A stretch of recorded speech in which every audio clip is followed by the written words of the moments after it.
Amanah ni ada harapan untuk menggantikan PAS dalam Pakatan Rakyat semasa tu. Kita nak tentukan kerusi tu sebenarnya yang paling payah. YB Adli menang saluran Melayu, saya yakin masa tu memang kita boleh menang di Melaka.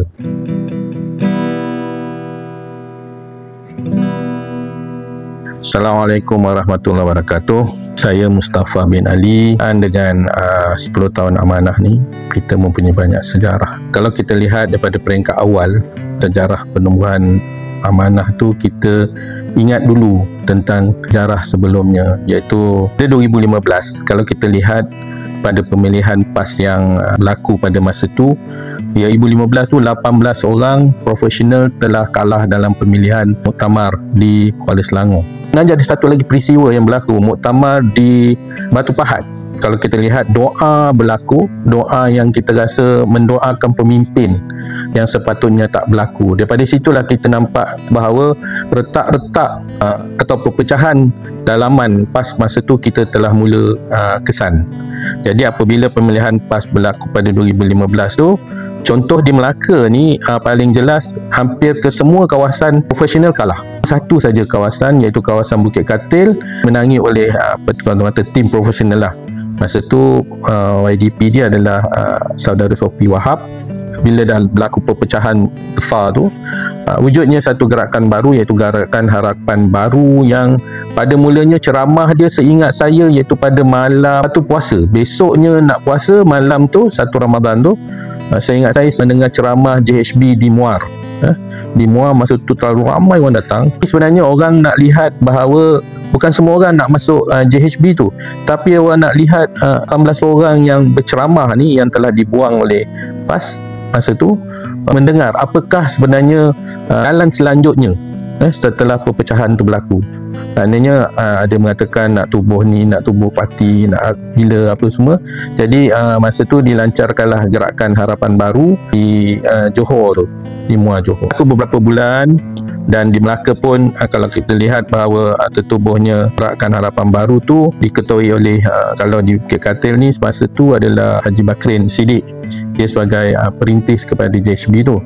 Walaupun banyak pertemuan-pertemuan yang berlaku masa CHB tu, lepas tu amanah mula ditubuhkan pada 12 September. Pelancaran amanah Melaka dilancarkan di Hotel Sentri Mahkota pada 12 September. Setu kita dapat lihat ramai Pakatan Rakyat punya pemimpin seperti YB Goh Leong San, Guetek daripada Keadilan Kelebang yang saya dapat lihat hadir dalam pelancaran tu. Pelancaran itu dirasmikan oleh Presiden sekarang, iaitu Haji Muhammad Sabu. Jadi semasa tu kita lihat bahawa amanah ni ada harapan bagi saya lah, sebab saya merupakan masa tu penaja kepada kawasan Bukit Katil Setiausaha.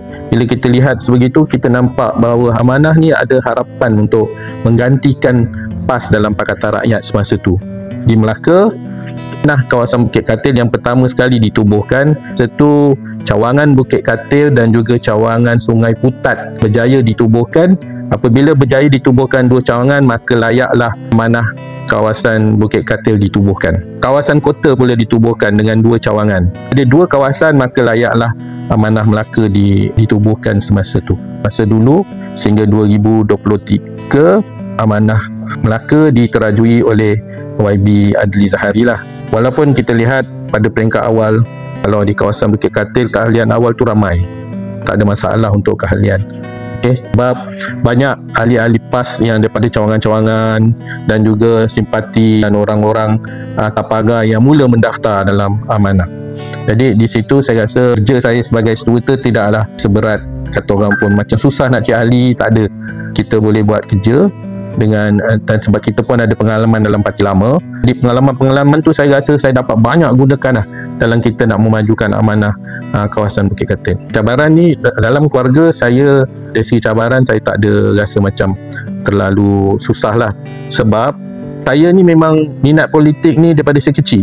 Pada umur 14 tahun saya dah ikuti parti politik walaupun saya jadi ahli, sehingga saya jadi ahli parti lama saya pada 1999 semasa pemecatan Anwar Ibrahim.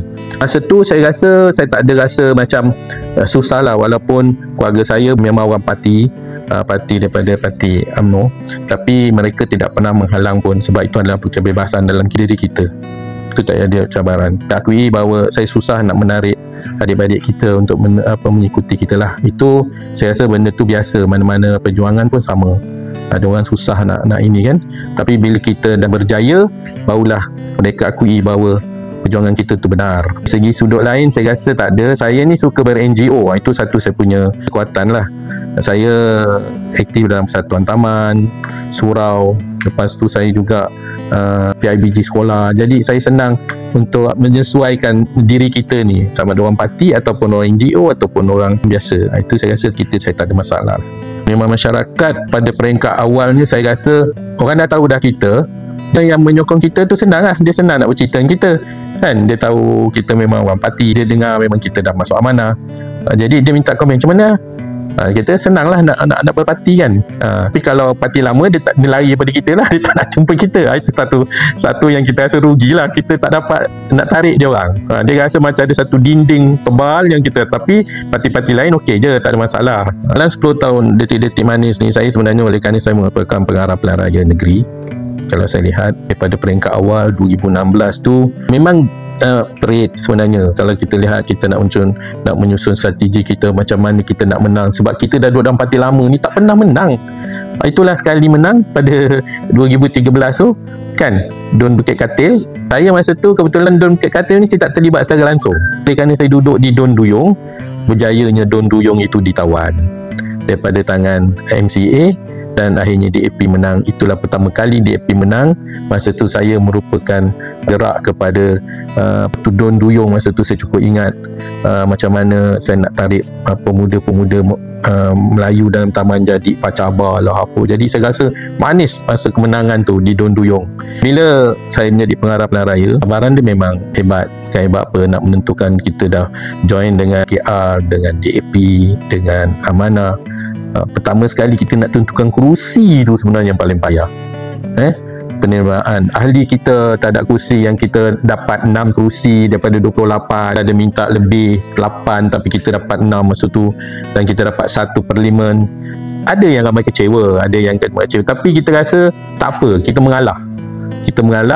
Ada yang kita nak doni tak dapat, tapi apa boleh buat, sebab itu adalah merupakan perbincangan antara pakatan kita, iaitu Pakatan Harapan masa tu, dan pada masa tu kita menggunakan logo keadilan, sebab Pakatan Harapan belum diluluskan untuk logo tu. Jadi masa tu kita gunakan logo keadilan, dan Alhamdulillah kita menang 15 daripada 13. Bila dah penamaan calon, kita nak berkempen dalam masa 11 hari.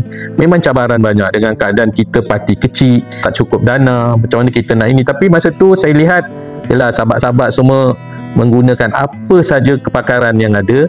Akhirnya Allah kurniakan juga kemenangan 15-13. Dan pada malam pengisytiharan, malam pengundi tu diisytiharkan satu persatu. Yang paling saya yakin kita boleh mengintah pukul 8 malam tu, saya dapat tahu bahawa Bukit Katil menang. Bila saya tengok Bukit Katil menang dan saluran yang saya jangka kalah, saluran tu sepatutnya BN menang, YB Adli menang saluran Melayu, saya yakin masa tu memang kita boleh menang di Melaka. Saya sangat yakin masa tu. Tapi berapa kursi tu saya tak pastilah.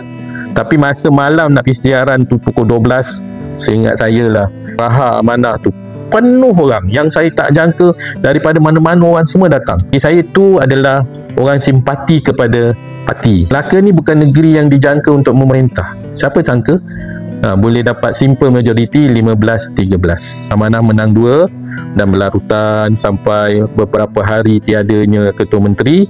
Akhirnya YB Adli diisytiharkan sebagai yang amat berhormat ketua menteri Melaka. Walaupun Amanah menang sedikit 2 kerusi, tapi dia menjadi ketua kepada negeri Melaka semasa tu.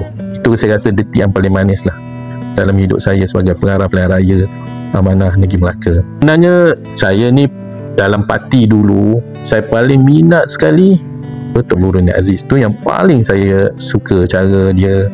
Yang kedua saya paling suka arwah Allahyarham Salahuddin Ayub.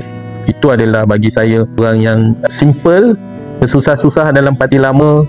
Saya pernah dengar dia cerita dia nak pergi ceramah, nak pergi satu negeri ke satu negeri, naik bas turun bas, naik bas turun bas. Saya rasa ya Allah, satu permohonan yang amat susah saya rasa. sebelum dia berjaya menjadi menteri dalam rasa ialah itulah orang yang kita rasa pengganti kepada Presiden Mat Sabu sekarang kan. Tapi sebenarnya Allah lebih sayang, Allah ambil dia. Yang lain-lain kawan-kawan saya ramai, Puan Adli, Cik Wazrin, Yu Haizat, ramai lagi lah kawan-kawan saya di kawasan Sopi. Jadi mereka-mereka ni merupakan tulang belakang kepada amanah negeri Melaka pada peringkat awal penubuhan sehingga hari ini. 2025 dah 10 tahun amanah ni, saya rasa saya nak pesan kepada pemuda ni dia kena betulkan semua sekali dari kawasan dan juga negeri, supaya pemuda itulah yang akan mengganti kami ni. Kami dah lebih 60-an lebih dah, yang kita rasa mereka lah yang akan mengganti amanah tu. Jadi diorang jangan nak kejar jawatan saja, kerja tak nak buat. Itu satu kebimbangan kita sebenarnya. Kalau nak jawatan tinggi-tinggi tapi tak buat kerja, akhirnya apa yang dapat? Kita dapat jawatan lah, tapi kita tak dapat menggerakkan ahli-ahli pemuda akar umbi. Jadi kebimbangan kita lah. Sebab pakcik-pakcik ayah-ayah kita dah buat kerja dah 10 tahun. Sekarang siapa nak buat kerja-kerja ni? Ayah-ayah tu sebanyak dah uzur-uzur dah semua, macam-macam penyakit kan. Mak-mak kita semua dah banyak-banyak penyakit, yang dah kanser, dah itu, yang kena jantung, yang kena macam-macam kan. Jadi siapa nak buat kerja ni? Kalau pemuda tak betulkan mainframe dia, macam mana dia nak betulkan amanah negeri suatu hari nanti? Itu. Dan satu lagi saya nak ingatkan, parti kita ni dia jangan jadi macam parti lain lah. Ada kronisme. Kronisme ni kita kena hapuskan dalam parti. Itu saya nak ingatkan, sebab saya pun dah tua dah tak ada apa-apa kan. Jadi sebenarnya kita kena kita hindari diri kita atau kita punya parti ni kronisme yang berlaku dalam mana-mana parti sekalipun ada kronisme. Saya ingin ucapkan tahniah kepada amanah Malaysia, amanah pusat nasional, kerana kita sebenarnya dah pun berumur 10 tahun, dah 1 dekad dah kita pun. Saja sekian. Wallahualam. Assalamualaikum warahmatullahi wabarakatuh.